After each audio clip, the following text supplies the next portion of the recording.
we back in there. Damn devil. Yeah, it's a lot here. The stream just went out, man. Y'all know how Esau get down, man. You know, the brothers talking about wisdom. Yeah. You know, wise men. He had to shut it down. You know, but did you want to continue what you were saying, or you just want me to pull up this preset? Yeah, that was pretty much it. Well, I don't know if I was caught, but yeah, we're just cleaving up to the wisdom, man, the wise men, being around like-minded men, and they'll give you the honest truth of how to keep these investments going. That's what these investor guys, Wall Street guys, they have a collective mindset, and they get together, they compare notes, and they say, all right, this works, that don't work. Let's do this, you know, and that's what we got to do in this ministry, man. But if you're not listening, you're not applying it, then it's all going out the window. Yeah, you know? And shit, you know what happens at a job when you ain't listening, following instructions, and going against the protocols? Your ass get fired. Right. You know, you get replaced. You know what I'm saying? And that's what it comes down to, man. And when it comes to the Lord, you don't want to get replaced. You don't want to get fired, man. You don't want that, all right? You want to constantly be a good employee, man, a good person on the job, man, all right? But let me get this. This is Proverbs 15 and verse 31. It says, "The ear that heareth the reproof of life abideth among the wise. He that refuseth instruction despiseth his own soul, but he that heareth reproof getteth understanding," man. The fear of the Lord is the instruction of wisdom, and before honor is humility. You see, so he that refuses instruction despises his own soul, man. So if you don't want to despise your own soul, you got cats out here that really hate themselves, man. All right, and that's because of you. You can't tell a man nothing. Everything you try to tell him to better himself, you know, we had a dude that used to come out to camp.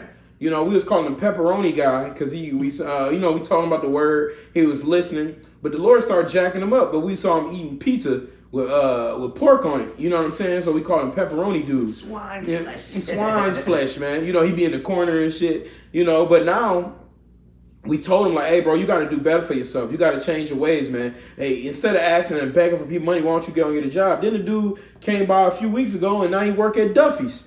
You know, so we like, hey, man, that's what we talking about. You change your ways, man. You can't just be sitting in that dust. That's what's that? Isaiah 52 that says that. Awake out of the dust, that confusion, that position that you were in, man. You know, so the Lord is calling us to awake, like the brother read when we first started. It is high time to awake out of sleep, man. You know, get out of that dead state that you were in, man. You got the Lord, his spirit is in the earth right now, man. He said he will pour out his spirit. It's in the earth. So you got to take advantage of that and be able to tap into that, man. Like, you should want some.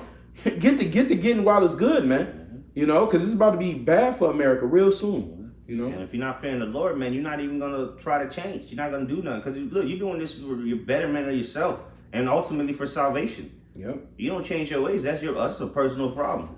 Yep. That brother don't care. I don't care. For real. If you don't care, well, I don't give a shit. Yeah. Why should I care? Why should we? If you don't want to move with us, and because we following the men that have come before us as they're following Yahweh Shai, right? That's right. If you don't want to come this way, look, you going the opposite way. That's none of our concern. We're occupied with what's going on over here. Mm-hmm. All right, we moving with this line over here. All right, the single file line. You want to go over there in the wide and the broad area and do whatever you want. That's my guess. Yeah, that's a personal choice. Your body, your choice. That's right, bro. You got something else? Yeah, I was just gonna bring out Sirach 2 real quick. I'm in Sirach 1. Well, go ahead. You can get yours first. Because you brought out the fear of the Lord. This is Sirach 1 and 11. It says, "The fear of the Lord is honor and glory and gladness and the crown of rejoicing.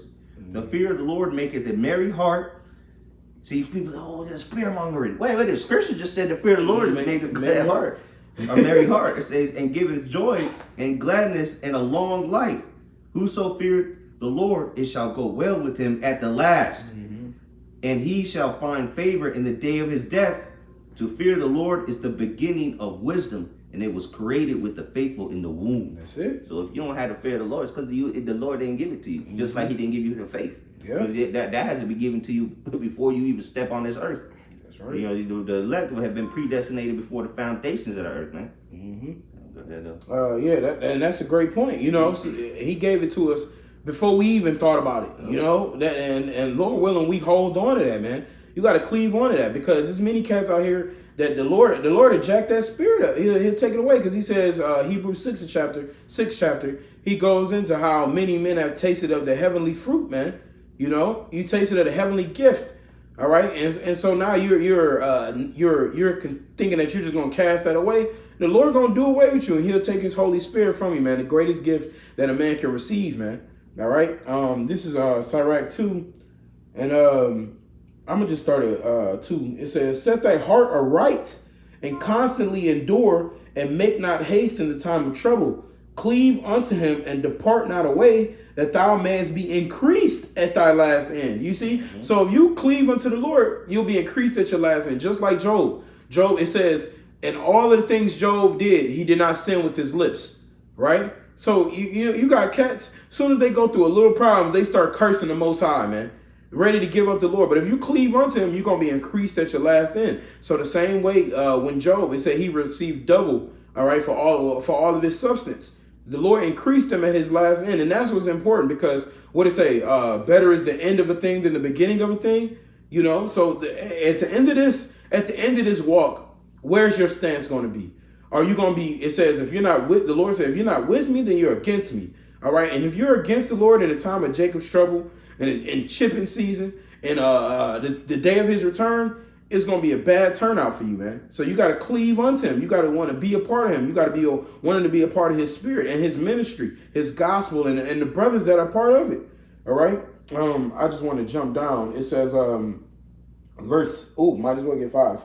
For gold is tried in the fire, and acceptable men in the furnace of adversity. Believe in him, and he will help thee.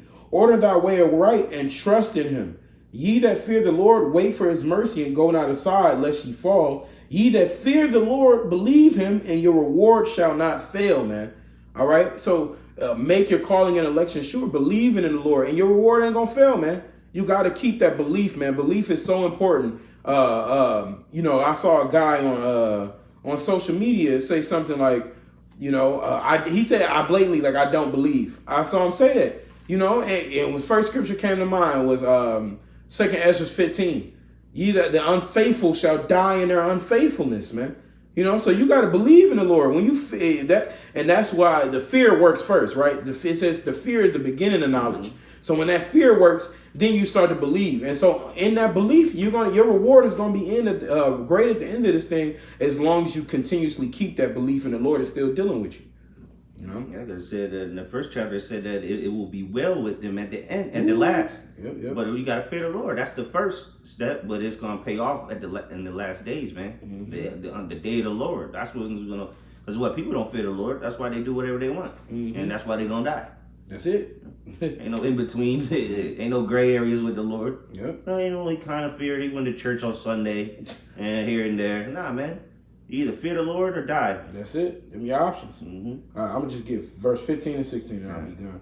It says, they that fear, Sirach 2 and 15, they that fear the Lord will not disobey his word, and they that love him will keep his ways. So like the brother said, you can't have no halfway fear, man. Mm-hmm. All right. The Lord, the apostles always talk about having a healthy fear of the Lord, man. All right. Because there ain't no halfway fear. You can't, I fear him on Tuesdays and Saturdays. Nah, you got to fear him every day, man. All right. Because Wednesday and Thursday, he might kill your ass, man. It says, they that fear the Lord will seek that which is well pleasing unto him, and they that love him shall be filled with the law. They that fear the Lord will prepare their hearts and humble their souls in his sight, saying, we will fall into the hands of the Lord and not into the hands of men. For as his majesty is, so is his mercy. So that's another reason we're fearing the Lord, because we're waiting for mercy, man. We're hoping for, every day we're praying for mercy. Every day we're hoping that the Lord have mercy on us and deliver us from our enemies and give us more spiritual growth, more spiritual understanding, so that when it get bad out here, we got something to fall on, man. We got a foundation. We got safety, right? It says the name of the Lord is a strong tower, and the righteous runneth into it and are safe. And that's what we're praying for. That's what we're believing in and hoping for the Lord's mercy, man. Did you have anything else? You can close it up. The Lord's word was edifying. Just examine thyself, man, and knowing the days we live in, man, you got to be in that right mindset, all right? Knowing that this ain't, you can't just be doing whatever you want. You can't just be putting out whatever you want. There's a just like Esau got a curriculum at school. Shit, they don't just teach whatever they want. Nah, there's a certain thing that must be taught. All right. That's right. And you don't just filibuster, man. Just whatever you want in there, man. Mm-hmm. So, Lord's will is edifying and exhorting to the sincere listeners out there, and the men, women, and children that may be listening and taking heed. That's right. All right, changing their ways and coming back to the Lord and your nationality. All right, and the ways of our people.